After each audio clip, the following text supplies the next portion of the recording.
नमस्कार दोस्तों, मेरा नाम है अतुल गिरी और मैं स्वागत करता हूं आपका हमारे यूट्यूब चैनल पर।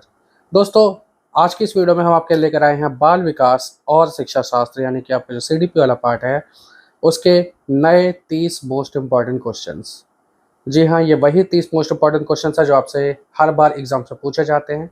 यहाँ से बहुत ज़्यादा क्वेश्चंस आने की उम्मीद होती है, तो ये वीडियो आपके लिए बहुत ही हेल्पफुल होने वाली है। तो इस चैनल को प्लीज़ सब्सक्राइब कर लीजिए अगर आपने अब तक नहीं किया है तो, और वीडियो को लाइक शुरुआत से ही कर दीजिए। और हाँ, अगर आप चाहते हैं कि आप हमारे साथ में इसकी प्रैक्टिस करें, एक पूरे सेट तक आप हमारे साथ इस सफ़र का एक हिस्सा बने और अपनी सफलता को सुनिश्चित करें, तो आप हमारे डिस्क्रिप्शन में दिए गए नंबर पे आप कॉन्टैक्ट करके आप हमारे साथ ज्वाइन हो सकते हैं। चलिए आज के हम पहले क्वेश्चन की तरफ बढ़ते हैं। पहला क्वेश्चन हमारा कहता है कि बाल केंद्रित शिक्षा का समर्थन निम्नलिखित में से किस विचारक द्वारा किया गया था? बाल केंद्रित शिक्षा का समर्थन किसने किया था? बाल केंद्रित शिक्षा मतलब चाइल्ड सेंटर्ड जो लर्निंग होती है, क्या वो बीएफ स्किनर ने, या जॉन डेवी ने, या एरिक एरिक्सन, या फिर चार्ल्स डार्विन ने? तो यहाँ पर इसका जो राइट आंसर है दोस्तों वो है जॉन डेवी। कौन है? John Dewey. जॉन डेवी यही थे जिन्होंने लर्निंग बाय डूइंग का कॉन्सेप्ट दिया था। ठीक है। और ये व्यवहारवादी थे बेसिकली। कैसे थे ये? व्यवहारवादी थे। और इन्होंने ही सबसे पहले बाल केंद्रित शिक्षा के बारे में समर्थन इन्होंने दिया था। इसका जो शुरुआत जो की थी बाल केंद्रित शिक्षा की, यानी इसके कॉन्सेप्ट को देने वाले रूसो थे। कौन थे? रूसो। रूसो बंधु जिसे हम कह सकते हैं। रूसो बंधु दो भाई थे। इन्होंने इसकी शुरुआत की थी, बेसिकली इसका कॉन्सेप्ट दिया था। और इसको जो सबसे पहले जो समर्थन किया गया था वो किसने किया था?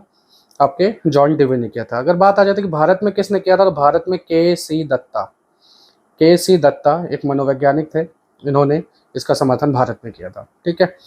अगले क्वेश्चन की ओर बढ़ते हैं। नेक्स्ट क्वेश्चन हमारा कहता है कि एकल अभिभावक वाले बच्चे को पढ़ाते समय शिक्षक को क्या ध्यान देना चाहिए? एकल अभिभावक यानी वो लोग जिनके एक पेरेंट होते हैं, चाहे वो उनकी मदर हो या फादर हो। ठीक है।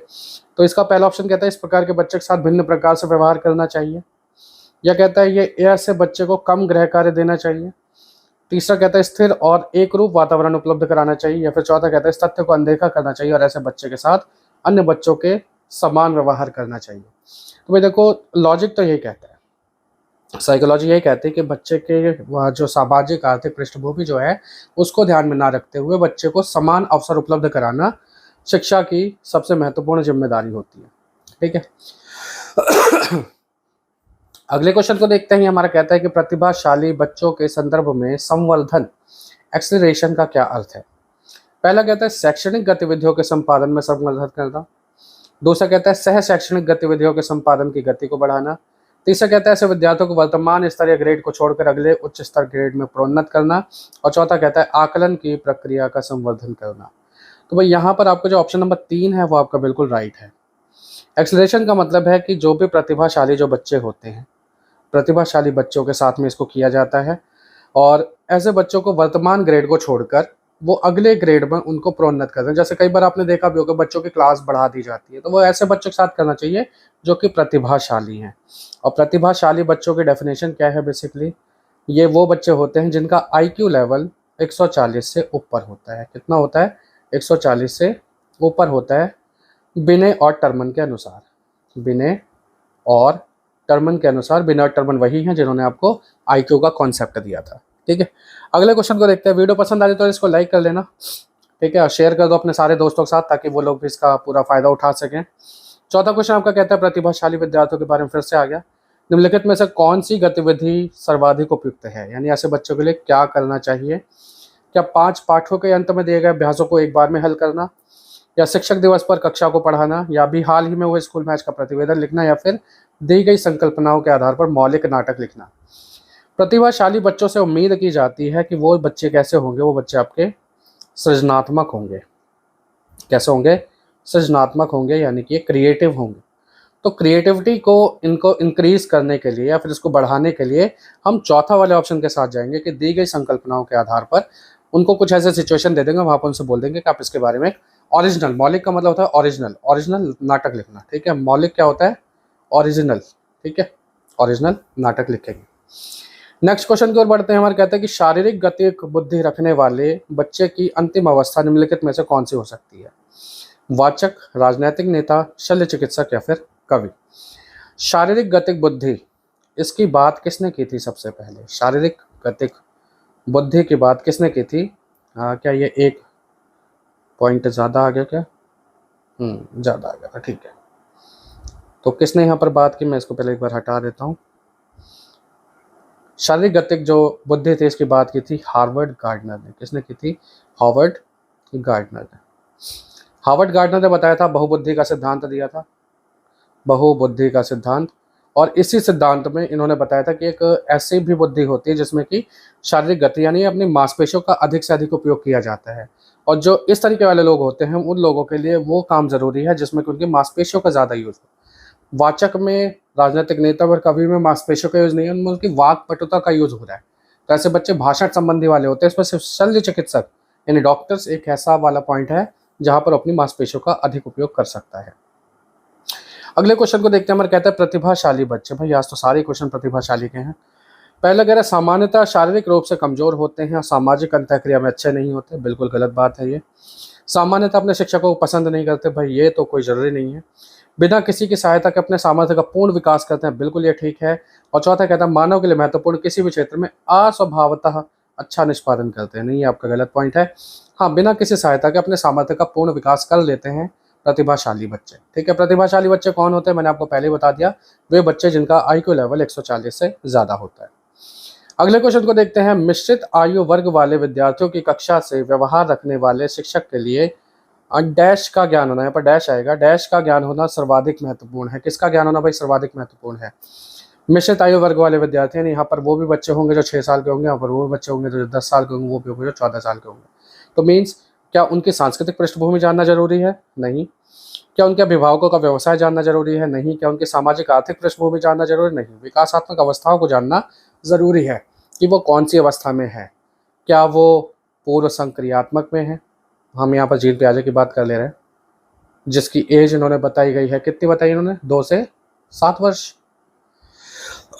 या वो बच्चे मूर्त संक्रियात्मक अवस्था में है यानी 7 से 12 वर्ष की एज में। तो ये जो चीज़ें हैं इसका पता लगना इनके लिए ज़्यादा जरूरी है। ठीक है, कि उनके बेसिकली विकासात्मक अवस्थाएं क्या है। नेक्स्ट क्वेश्चन की ओर बढ़ते हैं। ये कहते हैं शिक्षा का अधिकार अधिनियम 2009 के क्रियान्वयन के बाद कक्षा कक्ष कैसे हो गए हैं? शिक्षा का अधिकार अधिनियम, यह अधिकार कहता है आपका कि 6 से 14 साल तक के बच्चों को निःशुल्क शिक्षा उपलब्ध कराई जाएगी। कैसे शिक्षा उपलब्ध कराई जाएगी? निःशुल्क शिक्षा उपलब्ध कराई जाएगी।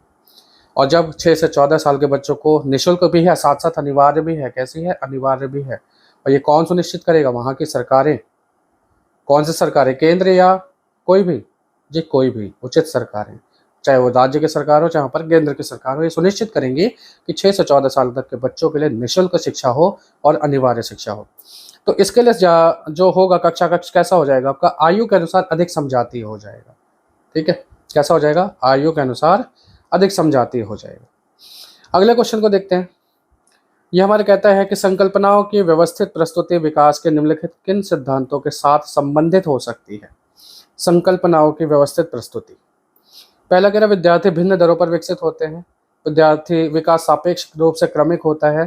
विकास के परिणाम स्वरूप वृद्धि होती है। फिर विकास विषम जातीयता से स्वायत्तता की ओर अग्रसर होता है।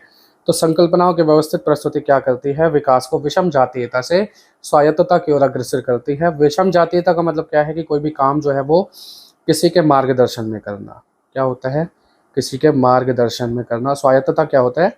स्वयं करना। तो विकास किस तरीके का है कि पहले बच्चे को दूध उनकी माँ पिला रही थी या उनके परिवार वाले पिला रहे थे, अब वो बच्चा अपने आप को गिलास उठाकर दूध पी लेता है। ठीक है, इस तरीके से आपके पहले बच्चे किसी क्वेश्चन को, किसी प्रॉब्लम को सॉल्व कर पाता था किससे? टीचर के मार्गदर्शन के माध्यम से। अब वो उसे स्वयं कर लेता है। तो विकास का मतलब तो यही हुआ ना कि विषम जातीयता से स्वायत्तता की ओर अग्रसर होना। नेक्स्ट कहता है कि सीखने के सिद्धांतों के संदर्भ में स्कैफोल्डिंग किसकी ओर संकेत करता है? क्या अनुरूपित शिक्षण है, या पूर्व अधिगम की पुनरावृत्ति है, सीखने वयस्कों द्वारा अस्थायी सहयोग है, और विद्यार्थियों द्वारा की गई गलतियों के कारणों का पता लगाना है। स्कैफोल्डिंग बेसिकली क्या है? सीखने में वयस्कों द्वारा अस्थायी सहयोग। ये क्या चीज़ है? कि बच्चे का अपना खुद का ज्ञान का एक लेवल है, ये उसका चाइल्ड नॉलेज है।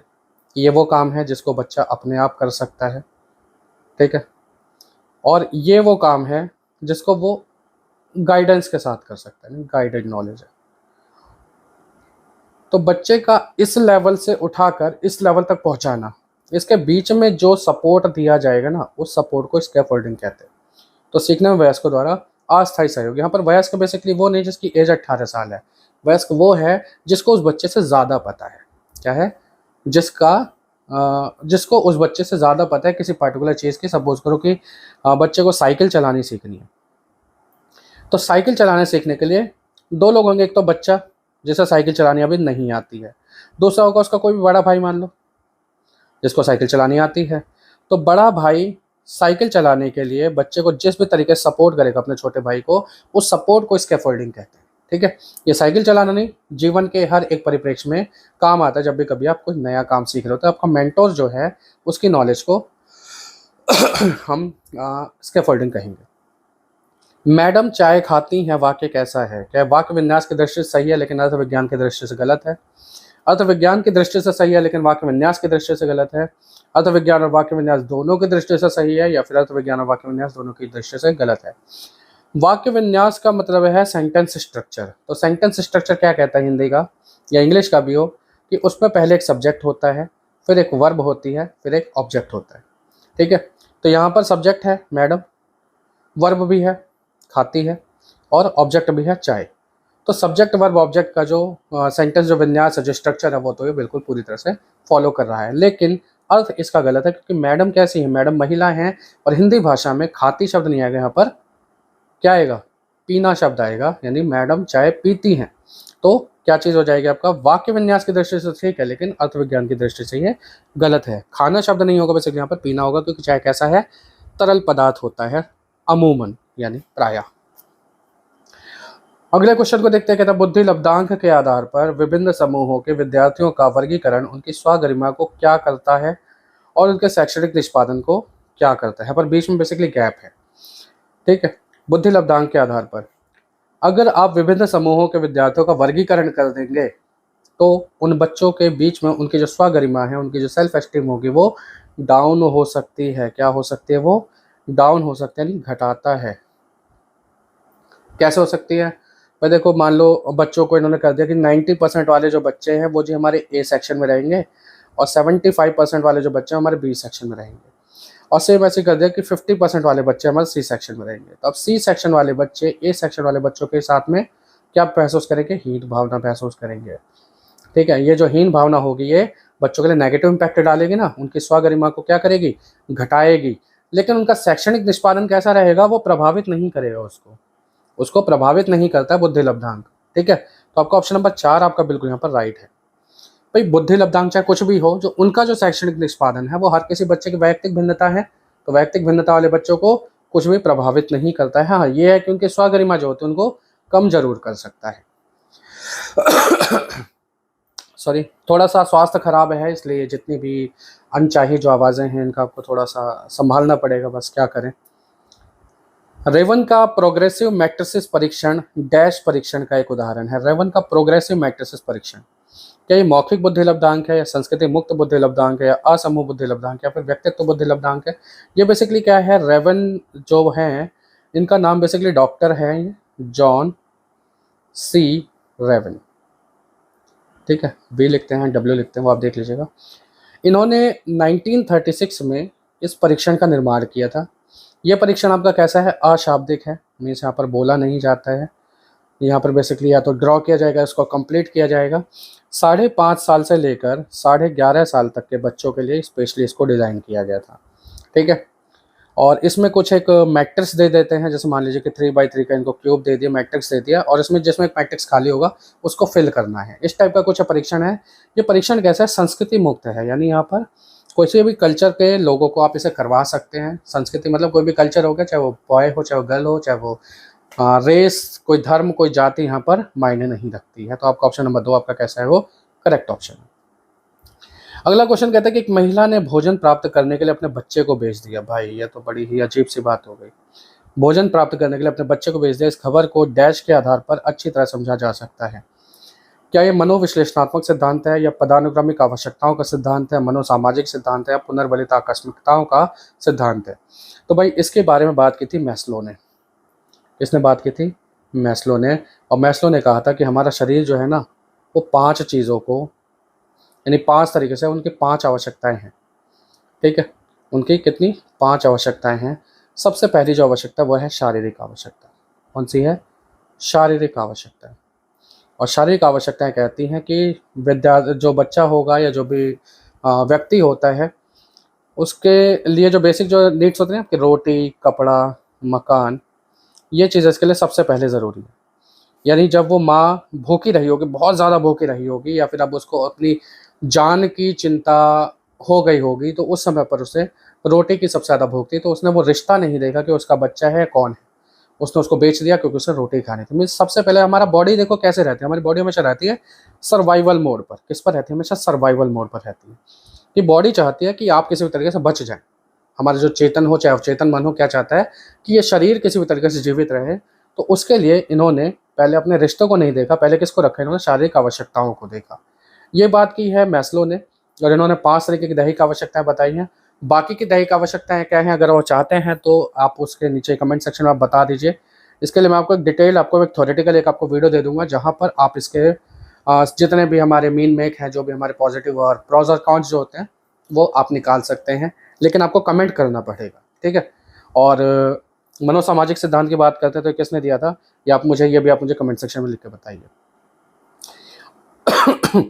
अगले क्वेश्चन को देखते हैं। हमारे कहता है सतत और व्यापक मूल्यांकन की योजना में व्यापक शब्द डैश के अलावा निम्नलिखित के द्वारा समर्थित किया जाता है। व्यापक शब्द और कौन समर्थित कर रहा है? क्या बहुबुद्धि सिद्धांत पर बात की गई है इसकी?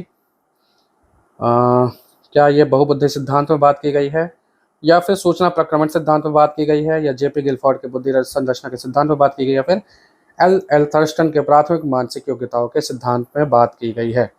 तो भाई व्यापक जो शब्द है वो आपका जेपी गिलफोर्ड के बुद्धि संरचना के सिद्धांत में आई थी। जेपी गिलफोर्ड, जिन्होंने आपको बुद्धि का 3 डायमेंशनल, 3 आयाम जैसे हम कह सकते हैं, बेसिकली 3 आयामों का सिद्धांत बताया था। उन्होंने बताया था कि बुद्धि के 3 डायमेंशंस होती हैं, ठीक है?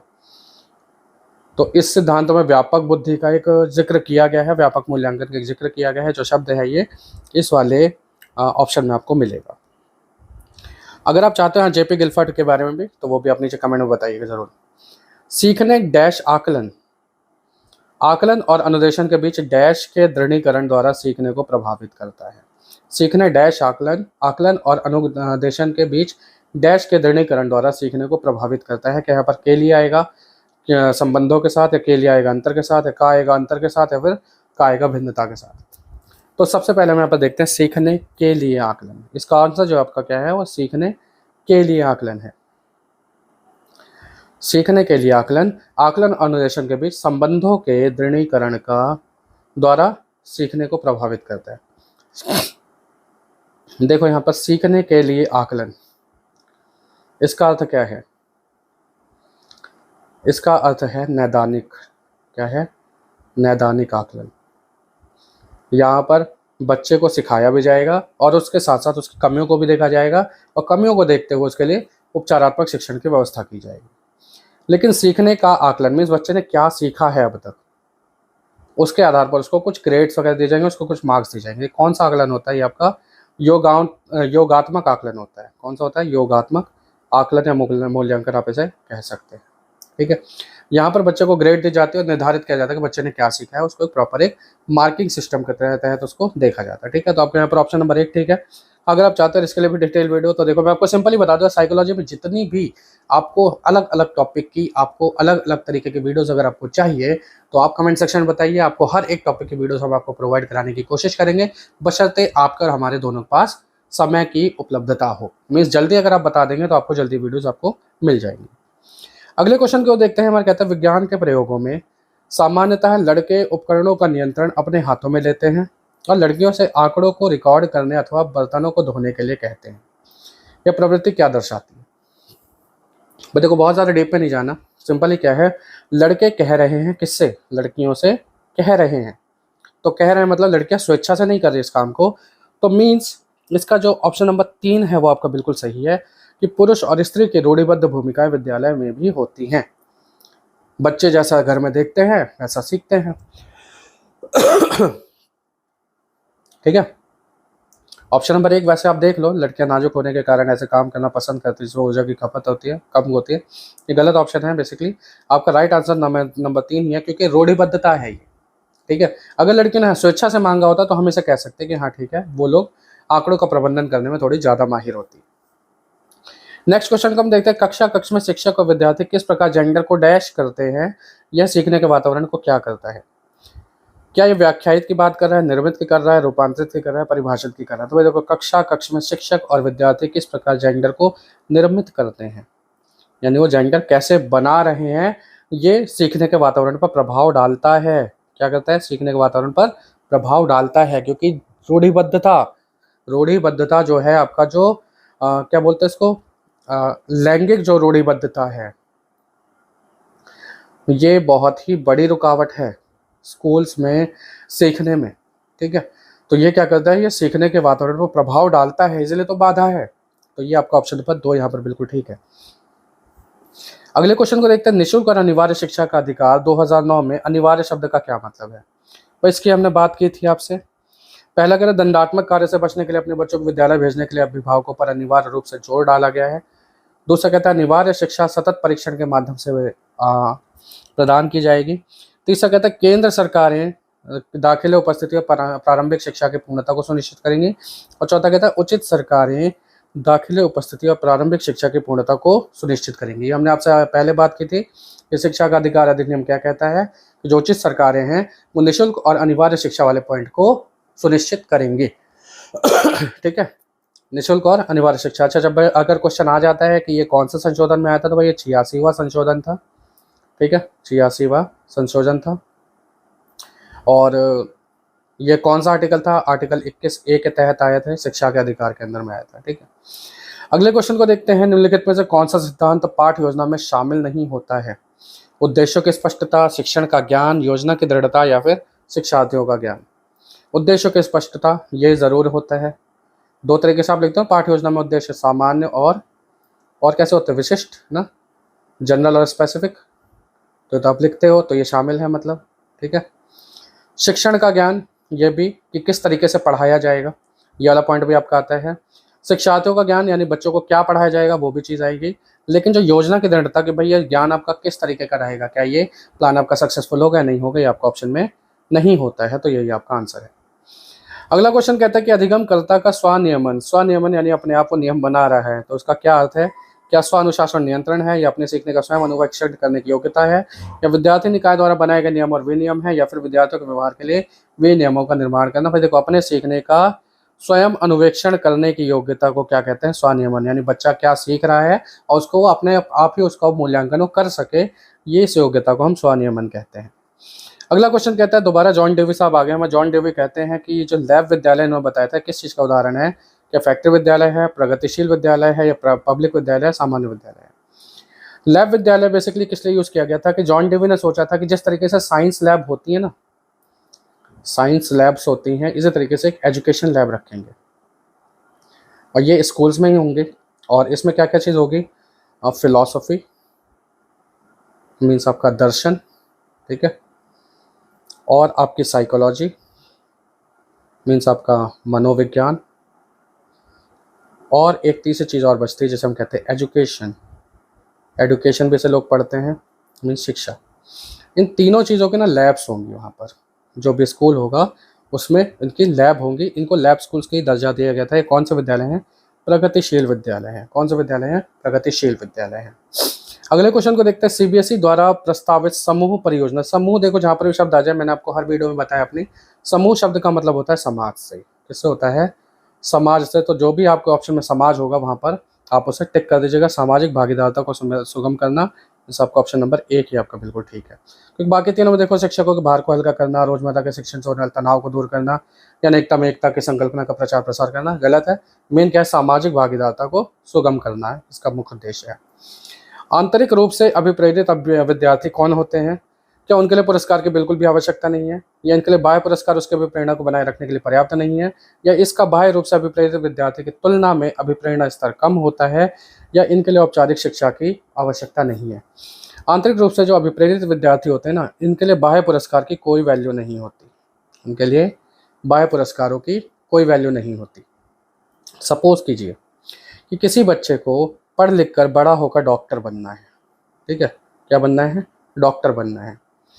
अब उसे उसके टीचर, उसके पेरेंट्स ऐसा बोल दें, डॉक्टर बनना उसकी क्या है, ये आंतरिक अभिप्रेरणा है। अब उसे उसके टीचर बोलते भाई अगर तू सपोज कर तू इंजीनियर बन जाएगा तो मैं तुझे बाइक दिला दूंगा। उसके फादर ने बोल दिया कि अगर तू इंजीनियर बनेगा मैं तुझे बाइक दिला दूंगा, यानी मैं तुझे एक मोटरसाइकिल दिला दूंगा। तो उसके लिए इसका कोई मायना नहीं है, इस बाइक की कोई वैल्यू नहीं है, क्योंकि वो कैसा है, वो आंतरिक रूप से अभिप्रेरित है। तो इसलिए आपका जो ऑप्शन नंबर 2 है वो आपका बिल्कुल ठीक है कि बाह्य पुरस्कार उसके अभिप्रेरणा को बनाए रखने के लिए पर्याप्त नहीं है। वो आंतरिक रूप से ही इतना सेल्फ मोटिवेटेड है कि वो अपने काम को आसानी से कर सकता है। ठीक है। अगले क्वेश्चन को देखते हैं। उपलब्धि अभिप्रेरणा क्या है? क्या चुनौतीपूर्ण कार्य में डटे रहने की प्रवृत्ति, या असफलता से बचने की प्रवृत्ति, या सफलता और असफलता को समान रूप से स्वीकारने की तत्परता, या फिर बिना विचारे जल्दबाजी में कार्य करने की प्रवृत्ति? उपलब्धि अभिप्रेरणा बेसिकली चुनौतीपूर्ण कार्य में डटे रहने की प्रवृत्ति होती है। ठीक है। उपलब्धि अभिप्रेरणा कहाँ पर विकसित होगी? जहाँ पर जीत और हार यानी सफलता और असफलता के चांसेस जो हो ना वो 50-50 हो। कैसे हो? 50-50 हो। ठीक है। मीन्स आधो आध की बात हो, वो काम आसान नहीं होना चाहिए। ठीक है ना। और ये ऐसे लोग असफलता की तरफ ध्यान नहीं देते, मीन्स इससे बचने की प्रवृत्ति उनके अंदर नहीं होती। ये कैसे होते हैं? जीतने की प्रवृत्ति होती है इनके अंदर में। समान रूप से भी नहीं स्वीकारते, बिना विचार जल्दबाजी में कार्य भी नहीं करते। आपका जो पहला वाला जो ऑप्शन है वो आपका बिल्कुल ठीक है। उपलब्धि अभिप्रेरणा क्या है? सफलता के बारे में ज़्यादा से ज़्यादा सोचना, और अगर इनको कोई हल्का भी काम दे दो ना, अगर जो उपलब्धि अभिप्रेरित होते हैं तो वो उस काम में जल्दी बोर हो जाते हैं। ठीक है। तो उनको एक चैलेंजेस चाहिए उसके लिए। नेक्स्ट क्वेश्चन आपका कहता है विद्यार्थियों से प्रतिक्रिया प्राप्त करने का आदर्श प्रतीक्षा समय किसके सही अनुपात में होना चाहिए? पहला कह रहा है पाठ्यचर्या प्रकरण विशेष के लिए आवंटित समय, या प्रश्न का कठिनाई स्तर, या पिछले पाठों से प्रश्नों का उत्तर देने के लिए विद्यार्थियों द्वारा लिया गया समय, या वास्तविक जीवन में प्रश्न की प्रासंगिकता। भाई देखो, हमें यहाँ पर जो एक जिसे हम कहते हैं जस्टिफाइड जो आपका आंसर है वो कौन सा है? प्रश्न का कठिनाई स्तर। जितना टफ क्वेश्चन होगा भाई टाइम उतना ही ज़्यादा लिया जाएगा। तो आपका जो ऑप्शन नंबर 2 है वो आपका बिल्कुल राइट ऑप्शन हो जाएगा। अगले क्वेश्चन को कहते हैं, मान लीजिए आप विद्यालय शिक्षा बोर्ड के अध्यक्ष हैं। भाई अच्छा क्वेश्चन है। हमने मान लिया कि हम शिक्षा बोर्ड के अध्यक्ष हैं। आप अपने अधिकार क्षेत्र के अंतर्गत आने वाले विद्यालयों की शिक्षा की संपूर्ण गुणवत्ता को सुधारने के लिए क्या योजना बनाएंगे? कैसा क्वेश्चन है? क्या ये उच्च स्तरीय अभिसारी है, उच्च स्तरीय अपसारी है, निम्न स्तरीय अभिसारी और निम्न स्तरीय अपसारी है? कैसा क्वेश्चन है भाई? सबसे पहले हम यहाँ देखेंगे अभिसारी क्या होता है। अभिसारी वो होते हैं जिसमें कई प्रश्नों का एक ही उत्तर होता है। क्या होता है? कई प्रश्नों का एक उत्तर होता है। ठीक है। और अपसारी क्या होता है? ये आपके कौन से हैं? ये आपके अभिसारी हैं। अपसारी कौन सा होता है? जहाँ पर एक प्रश्न के कई उत्तर हो सकते हैं। एक प्रश्न के कई उत्तर हो सकते हैं, मतलब जहाँ पर चिंतन आपका ज़्यादा लगेगा। क्या लगेगा? ज़्यादा लगेगा। कैसा लगेगा? हाई लेवल पर लगेगा। तो आपका जो ऑप्शन नंबर 2 है वो कैसा आपका राइट आंसर है। निम्न स्तर तो है ही नहीं भैया, हम पूरे विद्यालयों के शिक्षा की बात हम कर रहे हैं, उसकी गुणवत्ता को सुधारने की बात कर रहे हैं। यहाँ पर अगर एक भी बच्चा होता, उसकी भी गुणवत्ता सुधारने की बात होती, तो भी ये उच्च स्तरीय ही होता। ठीक है। नेक्स्ट क्वेश्चन को हम देखते हैं। हमारा कहता है कि एक विद्यार्थी कहता है कि उसका दादा आया है। एक शिक्षक होने के नाते आपकी प्रतिक्रिया क्या होनी चाहिए? पहला कह रहा है अच्छा उसके दादाजी आए हैं। दूसरा कहता है बच्चे आप सही वाक्य नहीं बोल सकते।